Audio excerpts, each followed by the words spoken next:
Olá, pessoal, boa noite, espero que todos estejam bem. Hoje, o nosso plano de fundo faz referência ao Outubro Rosa, que é uma ação mundial e anual que visa alertar a sociedade a respeito do diagnóstico precoce do câncer de mama. Mas é uma ação também que luta por direitos como atendimento médico, acompanhamento emocional e um tratamento de qualidade. Então, em prol de investimentos na saúde para a sociedade, eu visto a camisa rosa, mas se for necessário, eu visto a camisa de qualquer cor para termos uma saúde de qualidade. Bom, a nossa aula de hoje trata a respeito de jogos do mundo todo. Vamos abordar um pouco da necessidade do brincar, eu vou colocar algumas referências de jogos e que são interessantes para vocês trabalharem com suas crianças e, de repente, terem um olhar a mais em relação a essas brincadeiras, a esses jogos. Na verdade, são jogos e brincadeiras que já fazem parte do nosso dia a dia, mas muitas vezes nós nem sabemos de onde elas surgiram. Então, por isso, eu fiz questão de colocar algumas delas para vocês saberem o surgimento, da onde vem, e também coloquei alguns vídeos para vocês saberem como é que se brinca, como é que faz esse jogo, essa brincadeira, tá? Eu vou compartilhar primeiro, nós vamos falar de uma parte mais teórica, depois eu mostro a vocês essas brincadeiras e esses jogos. Bom, deixa eu colocar aqui o PowerPoint para ficar mais fácil para vocês. Bom, acredito que já está aí, né? Então, nós temos o seguinte, pessoal. Eu vou depois mostrar para vocês, eu tive como referência essa aula, um livro muito bacana que está disponível na internet e que eu vou disponibilizar para vocês também este link, vou colocar nas referências, tá? Então, nós temos que na sociedade contemporânea, os jogos tradicionais infantis que seduzem várias gerações de crianças estão diminuindo sua intensidade como prática social e educacional e vem desaparecendo devido a alguns fatores, como a diminuição do espaço do brincar, a rápida ascensão dos jogos eletrônicos e da web na vida das pessoas, bem como a terceirização das atividades infantis. A gente não pode perder de vista, pessoal, que de acordo com as diretrizes curriculares nacionais para a educação infantil, nós temos dois eixos estruturantes, no caso, os jogos e as interações. Estes eixos estruturantes, eles garantem direitos, e com base nestes direitos, nós temos o quê? Os campos de atuações. Estes campos de experiências, de atuações, nós tratamos há algumas aulas e falamos bastante a respeito deles. E a premissa de todos, em grande parte das vezes, trata a respeito do quê? Do interagir, da comunicação, do entender, da brincadeira. A brincadeira faz com que a criança interaja, com que ela conheça, com que ela entenda. Então, muitas vezes, a internet, a web na vida das pessoas está tirando um pouco deste direito. E aí nós precisamos tomar cuidado. Se eu estou tirando um pouco desses direitos, o que eu estou deixando de proporcionar na primeira infância? O que eu estou deixando de proporcionar no momento mais importante que a criança precisa desenvolver determinadas habilidades para o desenvolvimento nos próximos anos, por exemplo, na educação dos anos iniciais. Então a gente precisa tomar cuidado, a gente não pode perder de vista estes jogos, essas brincadeiras, por mais que a internet ajuda bastante como uma ferramenta para o desenvolvimento de algumas habilidades, mas ela também está fazendo com que se perca algo tão importante, que é a interação, o conhecimento, fazer com que a criança pense em regras e em estratégias, com que ele respeite essas estratégias num jogo ou em uma brincadeira. O que muitas vezes na internet é possível a gente burlar. A gente busca informações com a internet. A gente busca respostas. Quem nunca se deparou no Facebook, por exemplo, com aqueles testes, com aquelas brincadeiras, que dá uma resposta de primeira, erra, vai lá no Google e procura a resposta correta? Quem nunca? Todos nós fazemos.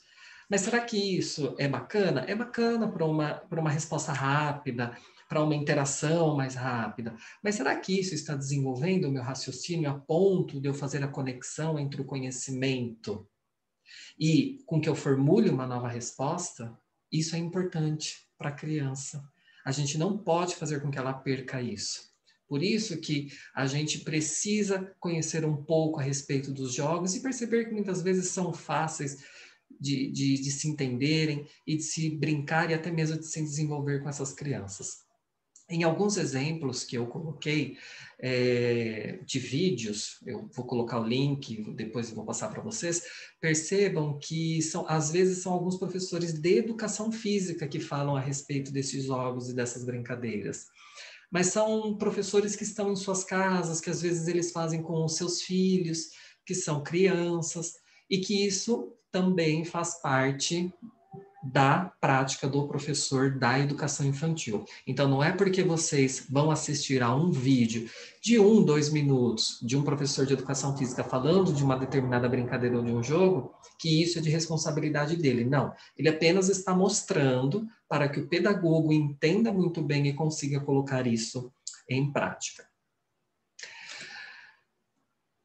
Vamos para o segundo slide. Bom, a ludicidade acompanha a vida das pessoas desde o nascimento até a velhice.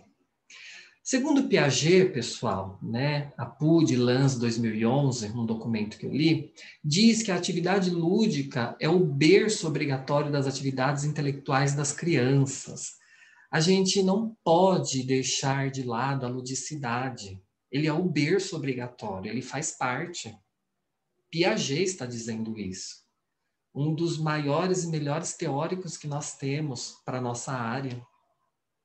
Um dos maiores e melhores, temos outros, mas ele é uma grande referência para nós.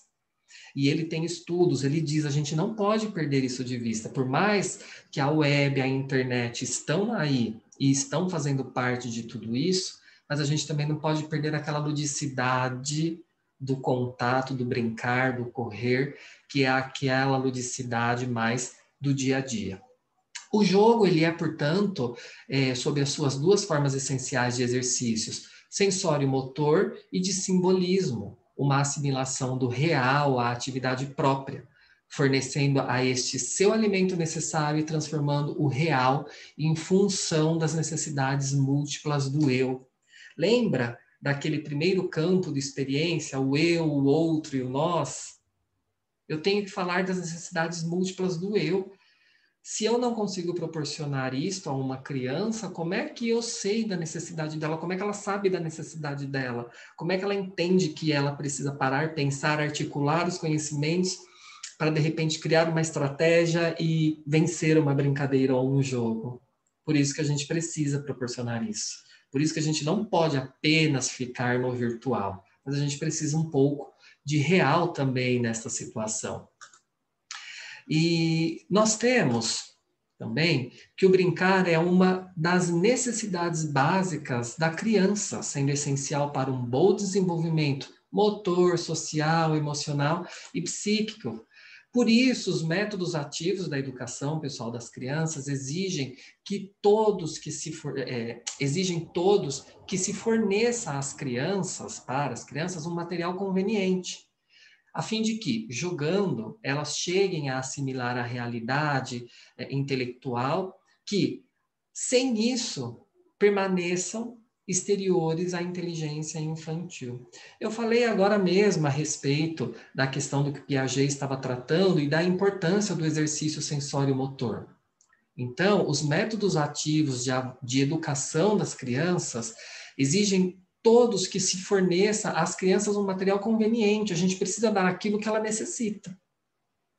Ela necessita de várias ferramentas, mas ela necessita também de que o professor entenda uma dada brincadeira, um dado jogo, para que ele perceba se a criança fez as conexões corretas para que ela desenvolva uma determinada estratégia, a fim de que essa mesma estratégia seja aprimorada aí no decorrer do processo letivo. Bom, o jogo torna-se o espaço de experiência para o ser humano produzir a cultura. que é a construção de um mundo interior que se comunica com a realidade. Pessoal, o jogo, na bem da verdade, ele torna-se o espaço de experiência para o ser humano produzir cultura, mas muitas vezes o jogo já é patrimônio cultural. É isso que a gente também precisa entender. Muitas vezes nós temos aqui brincadeiras que já fazem parte da cultura. Às vezes elas são aprimoradas, às vezes elas são criadas. Mas a gente não somente produz, como nós já temos muitas que são, e muitas do que nós usamos, por conta dessa correria que nós temos, da prática docente, trabalha em um lado, trabalha em outro, tem várias atividades, estamos sempre nos especializando, sempre nos aprimorando, às vezes a gente não consegue criar muitas coisas, mas a gente consegue copiar algumas coisas e aprimorar aquela cópia. E aí, a partir disso, isso começa a fazer parte de uma produção cultural, faz parte da cultura do nosso Brasil, uma determinada brincadeira ou um determinado jogo. Isso a gente não pode perder de vista. E é no jogo, pessoal, que a criança manifesta a sua disponibilidade da ação. O brinquedo, ele é a oportunidade de desenvolvimento. Brincando, a criança experimenta, ela descobre, ela inventa, ela aprende, confere habilidades, além de estimular a curiosidade, a autoconfiança e a autonomia, que também proporcionam o desenvolvimento da linguagem, do pensamento e da concentração e da atenção. Vejam o tanto de coisas que o brinquedo ou um jogo consegue desenvolver. Então, anotem muito bem isso, tá? O brinquedo, olha só, é a oportunidade de desenvolvimento. Brincando, as crianças experimentam, elas descobrem, eu estou repetindo, elas inventam, elas aprendem, conferem habilidades. Além de estimular a curiosidade, se estimula a curiosidade, ela experimenta muito mais, ela descobre muito mais, ela inventa muito mais, ela aprende muito mais e confere muito mais habilidades. Estimula a autoconfiança, a autonomia, e tudo isso proporciona o desenvolvimento da linguagem, do pensamento, da concentração e da atenção. Por isso que é muito importante este processo na educação infantil, porque lá nos anos iniciais, se ele não foi muito bem desenvolvido, ou se muitas vezes não foi detectado alguma coisa, alguma situação ou algum problema nesse processo, lá na frente vai ser muito complicado para o desenvolvimento de hipóteses silábicas, raciocínio lógico, escrita, competência leitora, escritora, associação, coesão, coerência. Por isso que a gente precisa de tudo isso. Vejam o quanto o brincar e um jogo, ele é muito importante nessa primeira infância, principalmente na prática docente para as crianças. Bom, os jogos tradicionais são transmitidos de geração em geração pela informalidade e anonimato, de difícil precisão de origem, sendo patrimônio da cultura lúdica infantil. Olha aí o que eu acabei de dizer. Já é patrimônio, tem coisas que já são patrimônios da cultura lúdica infantil, da nossa cultura. Muitas vezes são, sim, transmitidos de geração para geração. A gente não sabe da história da brincadeira, a gente não sabe o porquê ela surgiu, mas é isso o que nós, professores, pesquisadores, precisamos saber. Qual é a origem? Por que ela originou? O que ela pode desenvolver? O que uma simples amarelinha desenvolve? A amarelinha, pessoal, ela desenvolve raciocínio, questões motoras, lógica, precisão, interação, estratégias. 6 coisas já consegui citar aqui para a amarelinha. E é uma brincadeira simples, que é patrimônio. Gente, eu sou, sabe, estou aí com quase 4 décadas, e isso faz parte da minha infância, da infância da minha mãe, dos meus avós, e vejo tanto de coisas que uma simples amarelinha pode desenvolver, desde que ela seja muito bem desenvolvida no ambiente escolar, pelo professor pedagogo, ela pode desenvolver muitas coisas, até mesmo sequência numérica. Uma simples ação pode desenvolver uma ação muito importante, matemática, uma ação de fruição, muitas coisas podem ser desenvolvidas. Bom, vamos para o próximo slide. O jogo constitui um momento propício para a socialização e a aprendizagem, capaz de fornecer às crianças os componentes culturais necessários à vida adulta. Perfeito! As brincadeiras fornecem os componentes mínimos para a vida adulta. O que eu preciso na vida adulta? Respeitar, interagir, entender crenças, entender valores, entender a cultura. Ter a empatia, entender o outro. Saber criar estratégias, saber entender um raciocínio, saber ouvir. Isso tudo a brincadeira proporciona a uma criança. Tudo isso desenvolve. E tudo isso é uma ferramenta básica e única, importantíssima, lá na vida adulta, principalmente quando o adolescente já vai lá para o mercado de trabalho, ele já começa com outras coisas, ele já começa a entender a vida de uma outra forma. Mas se ficou, podemos dizer assim, não vou dizer essa lacuna, mas se ficou essa fragilidade lá na educação infantil, aí fica complicado. Então, por isso que a gente precisa fazer bem feito. O jogo contribui como um processo fundamental na socialização do indivíduo e na formação da personalidade do ser humano, pois necessitamos de comunicação, a qual se sobressai nas brincadeiras infantis. Sempre que há uma interação entre as crianças durante o jogo, estas estão socializando-se. Olha aí que bacana, gente. Sempre brincando a gente socializa. Então, brincando, a criança pode vivenciar uma mesma situação diversas vezes, gente. Olha a espiralidade. Eu já comentei isso com vocês a respeito da espiralidade, quando eu falava do componente de fundamentos da matemática na educação, ou de fundamentos e práticas do ensino da matemática. A gente vivencia uma mesma situação ou uma mesma habilidade por diversas vezes, assim como a criança também precisa vivenciar uma determinada brincadeira por diversas vezes, porque aquela brincadeira desenvolve habilidades e aquelas habilidades em contextos diferentes, a partir de uma brincadeira, também podem ser aprimoradas. Então, por isso que brincando, a criança vivencia uma mesma situação por diversas vezes. Isso além de permitir que ela repita brincadeiras que lhes dão prazer. Possibilita que ela solucione problemas e aprenda processos e comportamentos adequados. No sentido, quando a gente fala processos, comportamentos adequados, eu estou querendo me referir a uma questão de socialização mesmo. Tá? Não estou querendo dizer de parâmetros, de regras, no sentido de, não, todo mundo tem que ser assim. Não, eu estou dizendo de comportamentos no sentido de, se estamos em uma sociedade, vamos respeitar dentro o que é uma sociedade. Vamos entender, vamos ter empatia. É nessa perspectiva que eu estou me referindo nessa minha fala, tá?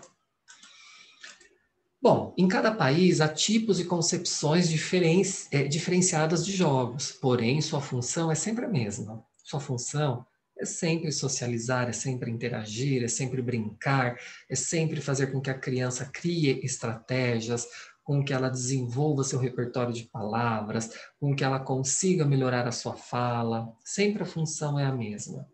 Mas em cada país tem o seu jogo, tem a sua brincadeira, que é pertinente. Mas isso não quer dizer que a gente não os faça aqui, tá?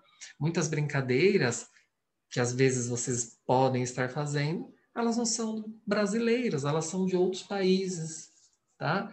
E aí é muito interessante, às vezes, vocês terem o conhecimento disso, porque nós somos professores e pesquisadores. Nós precisamos minimamente saber da onde alguma coisa se origina, por que ela surgiu. A gente não tem a brincadeira pela brincadeira. Era o que eu tentava fazer, por exemplo, no componente de fundamentos e práticas do ensino da matemática ou fundamentos da matemática na educação. A principal função era fazer com que vocês entendessem o que tem por trás, por exemplo, de uma simples conta da matemática. Por que vocês tiveram que entender crivo de Eratóstenes? Por que vocês tiveram que entender números primos e números compostos antes de entendermos o crivo de Eratóstenes, que é o crivo que mostra, por exemplo, quais são os números primos? Por que vocês tiveram que entender critérios de divisibilidade? Porque depois a gente falou a respeito de múltiplos. A gente falou de máximo divisor comum, mínimo múltiplo comum, principalmente para o pessoal que está no oitavo, na aula presencial, a gente acabou conseguindo fazer isso. Falamos de decomposição em fatores primos. Então, a gente precisa saber a função das coisas. E a gente também precisa saber a função de um jogo, de uma brincadeira, por que surgiu e por que de vários porquês. No Brasil, o jogo recebeu uma atenção especial por parte dos pesquisadores, mas muito ainda temos para descobrir e concretizar. Isso é fato. É fato e previsto em lei. As diretrizes curriculares nacionais para a educação infantil nos dá 2 eixos estruturantes, né? Vocês já sabem, eu canso de repetir a respeito dos eixos, que são as interações e as brincadeiras, né? E a Base Nacional Comum Curricular, não ficando para trás, cita as diretrizes curriculares nacionais para a educação infantil, fazendo referência aos 2 eixos. Então, ela já coloca a educação infantil tem 2 eixos, interações e brincadeiras, que garantem alguns direitos e que esses direitos nos dão os campos de experiências. Qual foi o primeiro campo de experiência que eu tratei com vocês? O eu, o outro e o nós. Né? Então, quando a gente fala em alguns direitos da criança, eu acabei de dizer aí, né?